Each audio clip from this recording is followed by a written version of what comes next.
Good morning, everybody, and welcome to this part 2 episode of our first ever 2-part leadership playbook on how to hire President's Club caliber AEs. My name is Armand Farouk, and I'm here with my co-host, Mark Cosglow. Last week, if you missed it, we covered all of the things that you should look for in an amazing rep. The traits that they should have, the competencies that you have to test for, even the domain expertise that you might find helpful. And now we need to talk about how you actually test for those things, aka the interview process. Mark, why should people listen? Lots of companies are starting to hire again. And this is your chance to get high quality people in there. When you have a limited amount of ability to hire, getting the right people in there becomes way more difficult and way more important. And so this part where we talk about, all right, we now have somebody that we think has the characteristics. Now we need to really drill in and confirm that. And what are we going to do to make sure we make a hiring decision? That's what we'll cover here. That is a critical thing to do right now in a market where you might not have a lot of hires coming up. And 3, 2, 1, let's hire somebody. We probably talked the audience to death on traits, skills, domain expertise, and just so the audience knows what's coming, there are going to be a series of competencies that Mark is testing for. The 3 skills that I'm testing for: prospecting, discovery, and process. But let's actually jump right to the interview process. Now that we've talked about the traits that we're looking for, Mark, I'd love to start with your AE hiring process. Talk about the competencies that you're screening for, and then the different steps in your interview process. The first step of the process starts with, I think, the most important friend that you can have if you're a sales leader, which is a great recruiter. First tip on the interview process is make sure you have a great recruiter. Don't just think because they're willing to bring you candidates, they're good. What makes them good is, oh my gosh, we only have time to interview 3 or 4 of these people, and we got 10 people I'd like to talk to. That's when you know you got a good recruiter. The second thing is the screen. You need to set up a screen. And for me, the screen can either be with the recruiter or it can be with the hiring manager. And I typically did most of the screens until we got up to a point where there were just too many hires and I didn't have enough time to do it anymore. And all I'm looking for in the screen is, would I be cool sitting down with this person and having dinner? I don't need to know their skills. I don't need to grill them. I just want to know, can they carry a conversation with me for half an hour? It's just, is there a connection? After that, the hiring manager does an interview. The purpose of that interview is to save the rest of the process if the person's bad. So they need to find the deal killers, and they need to be really sharp with what they're interviewing, because letting people through to the next round with a loop, we're now wasting half a dozen people's time, 3 or 4 hours of productivity. And if we're flying them in, we're wasting a lot of money on somebody that the screener just was like, yeah, it's good enough. You have to really define what that screener is supposed to do. After the screener, I would have a loop of 4 to 5 people. We had 6 or 7-ish core competencies at Outreach, depending on the stage of company. Each interviewer in the loop was responsible for mastering 2 of those core competencies, and that's what they always interviewed on. And if I heard you ask a stupid question like, why are you leaving your job? You don't get to interview anymore. I need real strong questions where you've been thoughtful to think about, my core competency is work ethic. How do I assess work ethic in a half-hour conversation when a person is trying to say things that make me want to think that they have work ethic? How do I actually get to the truth? And I think we've talked about that exercise a few times, but like, that's a very, very valuable exercise, and it makes that loop really good. And what happens is you end up people that can spot coachability a mile away, because that's all they ever interview on, is coachability and grit. And they just get so good at it that you can really trust their opinion. And typically what I'll do is try to make sure that every competency is covered, but have a couple overlaps. So there's a couple people that touch for coachability, so we get a little bit of extra dimension there. The next thing that we do is we have the final kind of on-site or video interview with the hiring manager where any other hesitations or concerns are addressed in there. I do those sometimes, and really that is about honesty. At that point, you should know whether you want to hire them or not. And if there's a couple things that you got to get ironed out, that's just where you're like, listen, here's the deal. I don't know if this is true or not, but in general, what we found out was it doesn't feel like you really want to be in sales. We're concerned about that as a company. It feels like sales is on a path to you, whereas we're looking for sales professionals that want to be the dopest salesperson that there is. Can you help me understand what you think about sales? And don't forget, if you take this job and you don't really want it, you'll hate it. But if we need to just clear up a couple of things and we found out that you really do want to do this, then we think you could be a great fit once we iron these things out. And so that interview is almost a precursor to a difficult conversation about coaching or managing that rep. Can you have that difficult conversation, and how do they respond? Do they blossom in it, in which case it's an easy hire, or do they shrink from it, in which case you've now probably figured out that the things that you're nervous about are bad. Then after that final thing, then we have a little round table where everybody that's interviewed the candidate gets around the table, everybody real succinctly, so we don't turn it into a 2-hour-long meeting. You get 3 or 4 minutes, you talk about it, and then you give your opinion, yes or no. All right, so I've got a ton of questions to unpack this. Just to recap the process so the audience has the step-by-step version, you have the screen, which is oftentimes run by a recruiter. Then you have the hiring manager interview, and that's really where you're getting the big chunky items out of the way. Like, do you even know how to sell? Do you know how to run a discovery call? Do you know how to do process, etc.? Then from there, they go into the loop. And that loop is 4 or 5 people, each testing for 2 core competencies. This is the equivalent of what many people would call a super day, for example. And then the final step is a final video or on-site hiring manager, one-on-one, whatever is left.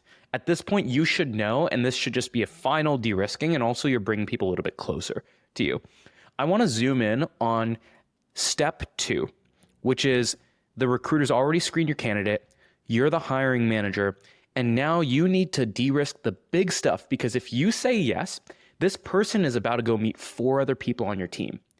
What do you test for in this, I imagine, a 60-minute interview, whether it's discovery, sales skills, and how do you run that interview? I'm a hiring manager. This person is going to report to me, and I need to make a good decision. And part of a manager's job is identifying, recruiting, interviewing, and developing really great talent.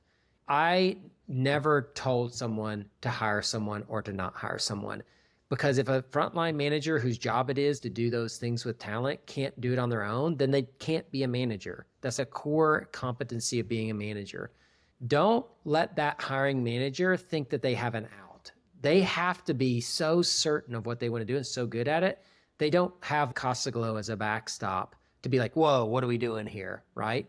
If you're going to make the mistake, you're going to make the mistake and you're going to be accountable for it and figure it out. If you make too many mistakes, then we have to figure out what we're going to do about it. But that hiring manager interview is one where I think that manager has to be super sharp, and they have to understand, okay, more than are they a hard worker or not, I need to know the absolute deal breakers. What are the things that we know don't work? It's funny, a lot of times what this would turn into was almost I'd have to apologize. I'm going to ask some rapid fire machine gun questions. One is, what's your average deal size? What's your cycle time? What was your win rate? Who's the people that you actually sold to?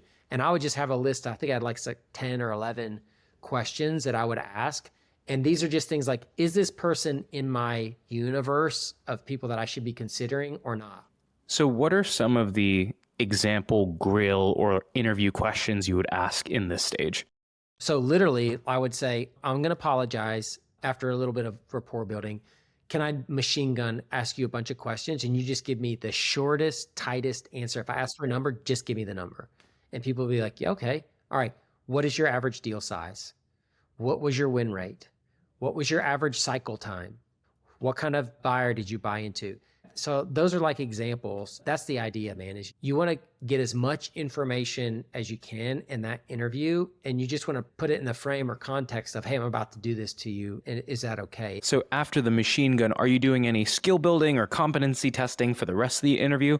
Or is that really just to do almost like the lay of the land, like, is this person the right profile for the organization? And then you leave those more sales-oriented questions, do you know how to multi-thread type of questions, you leave those ones to the loop. Is that right? Yeah, usually what I'll do is at the back half of this one, that's when I'll say, okay, what kind of questions do you have for me? And I'm starting to see, do they actually ask the right kind of questions? So a great question is like, how many people hit quota last quarter? That is a question of a rep that knows what they're doing. How many open opportunities does somebody have at a single time here? How much of my pipeline am I supposed to source, and how reliable is the part that I don't have to source? Those are questions of somebody that's really trying to figure out, like, I know what I got. I can win at doing whatever, but you got what I need.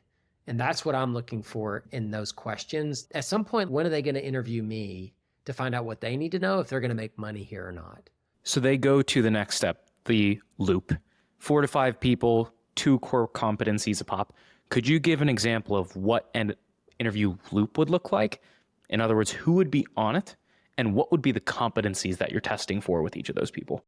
Typically 2 peers we sometimes would do together and take them out to eat. Because when you're in that kind of breaking bread environment, things really get real. We'd find out a lot in those. And then the 2 people together, it's a little bit of a different dynamic. Sometimes it's a separate stop on the train. And so those 2 would be peers. Then we would have somebody ahead of them in the funnel, so like an SDR or maybe a demand gen person, and then somebody behind them in the funnel, like an SC or a CSM.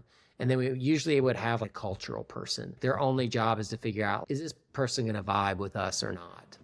And the cultural person is risky from this standpoint is most people think about culture. They're like, this is our culture. And does this person have the same kind of a culture that we have? I think that's wrong. That's how you build homogeneity and same thinking. What I'm looking for is, here's our culture. How is this person going to enrich our culture? How are they going to add something? What's a little bit of a different slant that they think about, or how they react to things that creates an overall richer culture for our sales teams? There it is. Amazing. I want to ask you about one more thing. You have this thing at the end, which is the everything wrong with our company interview. Talk me through that. To talk them out of it. First of all, there's the skill, the trait, and the domain expertise assessment, right? Then there's the, hey, we got to sell them on why they would be a good fit for us. But then there's they have to sell you on why they're a good fit for you. But when all that's done, it's a love fest. And we know every relationship isn't just built on a love fest. There's a little bit of friction in there. There's a little bit of contention.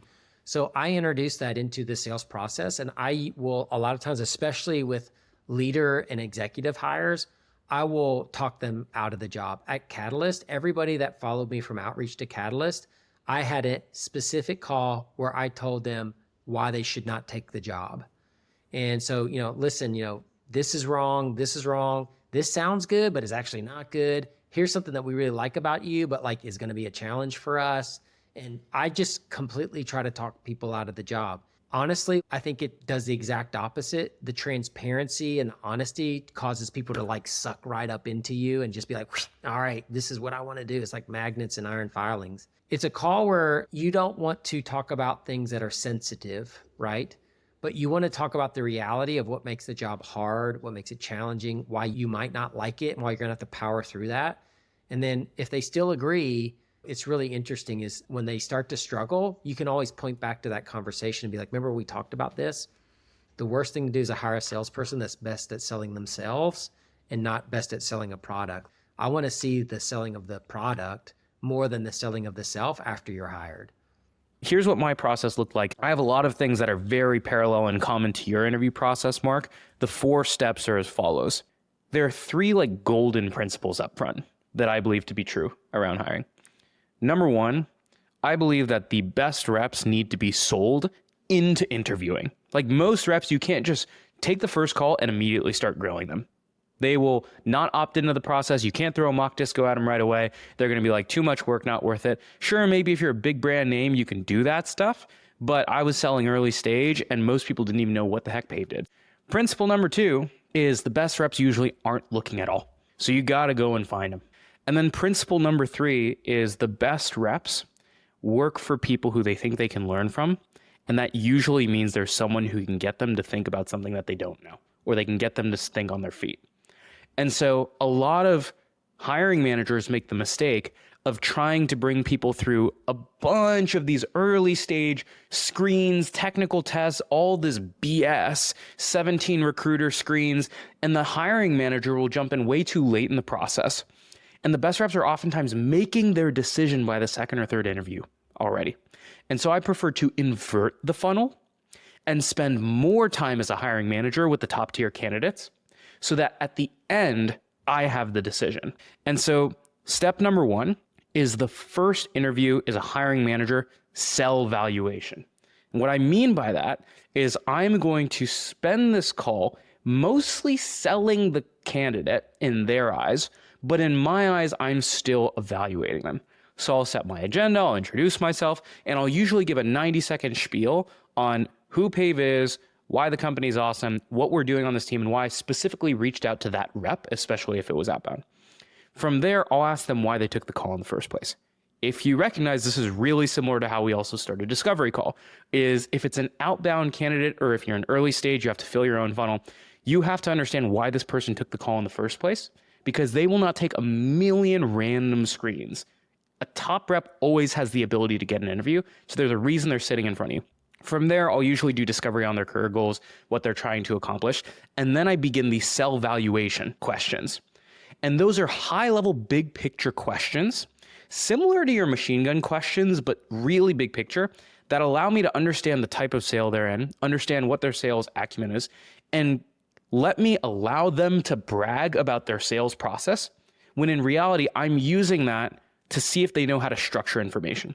So I'll ask them really big questions, like, it seems like you've had a lot of success. Everyone has a different style of selling. How do you sell? And I'll just see what they do with these really big open-ended questions. Another good one is, walk me through your sales process, and then walk me through each step. And you'll get people who just ramble on about these steps in their sales process as if it's going nowhere. And you'll get a sense of who actually understands what they're doing in their sales cycle versus who doesn't. And then at the end, I'll usually have some sort of turnaround pitch where if they've knocked the cover off the ball, I'll gas them up. I'll tell them this is why I think they'd be an awesome fit for the team. And I'll ask for permission to grill the living daylights out of them in the next interview. Once we get into interview number 2, I pick one topic, usually sales process, and I'm going super, super deep. And the key thing is I want them to map out every single step in their sales process. And then I'm going to throw curveballs at them between each step. So if they say my goal is to get to a problem in the first interview, I'll start throwing questions at them like, what do you do when someone's giving you no answers or one-word answers? What do you do when someone starts multitasking? What do you do when someone pulls in 3 different competitors? What do you do when someone blocks your access to power if the next step is getting access to power? So constantly throwing these curveballs at them to see, what do you do when things go wrong? And this will go one of 2 ways. It's either going to get really uncomfortable and the rep is going to feel like, shoot, I'm getting pinned into a corner. Or it's going to feel like the best 30 minutes to President's Club interview you've ever heard, because they're juiced up. They're like, this person gets that selling's not easy, but I've got an answer for everything. And there's a really fun back and forth exchange of awesome sales advice. Step 3 is the mock discovery call. We run them through a mock discovery with an AE and the hiring manager, both together. And then if they pass that, and there are a lot of keys, that's frankly the biggest place of drop off. At that point, they've now met me 2 times, and they've also met 1 to 2 peers on the team. And at this point, we should know if we want to hire this person. And that's why we structure the onsite, where we have a CEO involved usually, or some sort of executive to help sell the company. We'll have some other peer on the team, and then we'll usually do 1 final hiring manager test, which is really that final missing piece of the equation. 4 rounds, hiring manager sell, hiring manager grill, the mock discovery, and then the onsite with 3 interviews in the super day. Love it. How do you do that first call where you're selling them? Like, how do you balance out selling them and also evaluating them at the same time? So there are a couple different places where people tend to screw this thing up. Number 1, I'm coming into a call with the assumption that the person knows very little about our team other than what's on our website and what's on our HR team's LinkedIn page or whatever, which is garbage. So I'll start with a mini pitch up front. And I had it down to a science. It was why you should work for this company, why you should work for this team, and why I reached out to you. That's step 1. From there, I want to understand their career goals and get them talking. This is still part of the sales process, but it's also part of me understanding what's important to them as a candidate and testing for culture. In that first piece, are you just looking for money? Are you looking for a team where you can contribute? Are you looking for a late stage thing where you're just going to come in and carry a bag, and the moment quota goes up, you're going to leave, etc. Once I get that, that's the most selling that really is happening in the early part of the interview. And then I transition to the sell evaluate questions, where I'm using the success that they've already shared with me, right? They've probably told me that they've made club, they're the number 1, number 2, number 3 rep, whatever it is.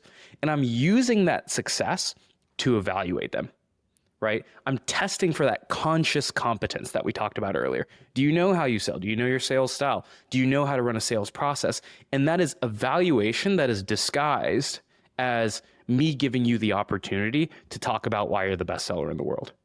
Why do you start with the selling them? I'm curious. That's where you start. Why? So the reason for this is especially true in early stage and with outbound candidates.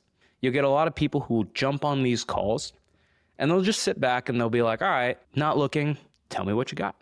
And they're not even in the mode to be evaluated yet. Now, if I've got someone who's been screened by a recruiter, they're prime, they're actively looking, yada, yada, yada, great, I'll go and grill them. But I find that usually with the top reps, you have to constantly stay on top of these folks. You need to constantly pull them out of a role because usually top reps get treated like gold. And you usually have to sell them up front to get them to even be open to being evaluated in the first place. Yeah.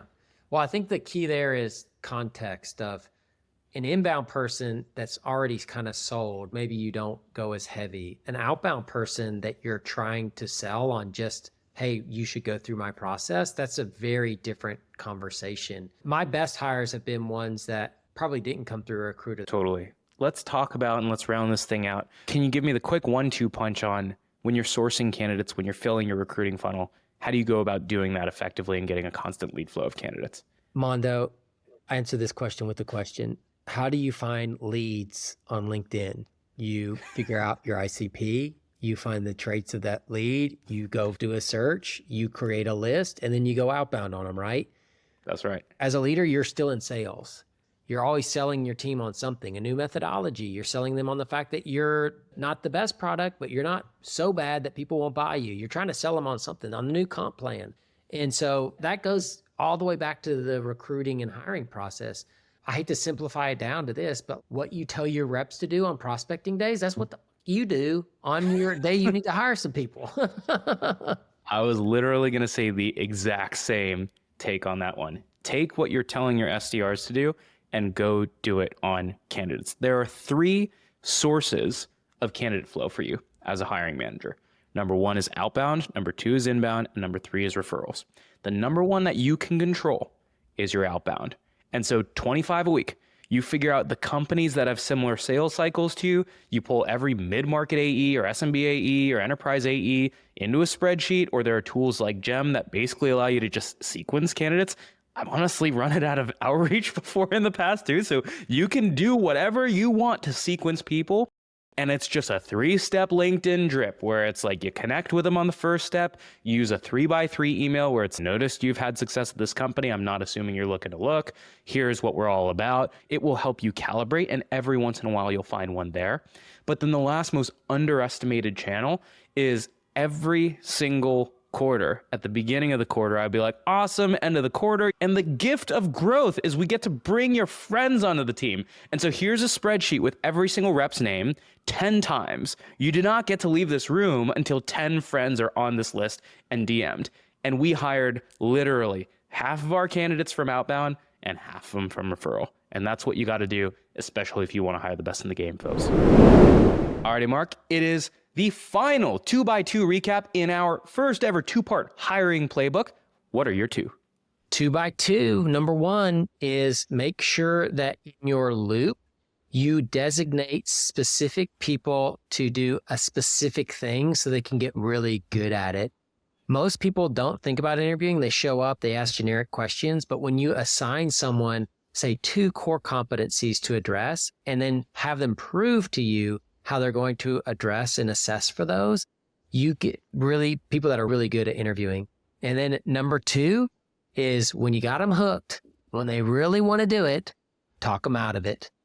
And the people that you can talk out of, even though you're excited about it, they wouldn't have worked out anyway because they weren't up for the challenges and the rigor and the things that you have in your sales org. So talk them out of it before you send them the offer letter. I guarantee you, your best candidates will love it, and they will be more excited to work for you after you do that. Number 3, sell early, grill after. The first way you get someone to opt into the process is you understand their goals, you sell them on the company you're building, the team you're building. But then the second way you get them to opt in is you gain their respect by grilling the heck out of them. And if it goes well, it's going to feel like the best 30 MPC interview you've ever heard. And then lastly, number 4, I didn't touch on this a ton in my interview process, but it's similar to Mark's takeaway where Each step in the process should test for a different dimension of sales. So the grill interview is testing for process, the mock discovery is testing for discovery, and then the on-site, usually the peer will be testing for prospecting. And so don't have people ask the same 10 damn questions. Tell me about a time when you did the blah, blah, blah, blah, or tell me about why you're leaving your job. Have each person do something different so you have a fully rounded assessment of the candidate. So folks, if you like this two-part playbook right here, you might want to play some of this stuff back. And I wrote all this stuff up in our most recent newsletter. I actually wrote out the entire hiring process, and you can get that in the show notes or go to 30mpc.com/newsletter. I think it's 2 weeks ago as of the date of this recording. Alrighty, folks, we will see you on the next one.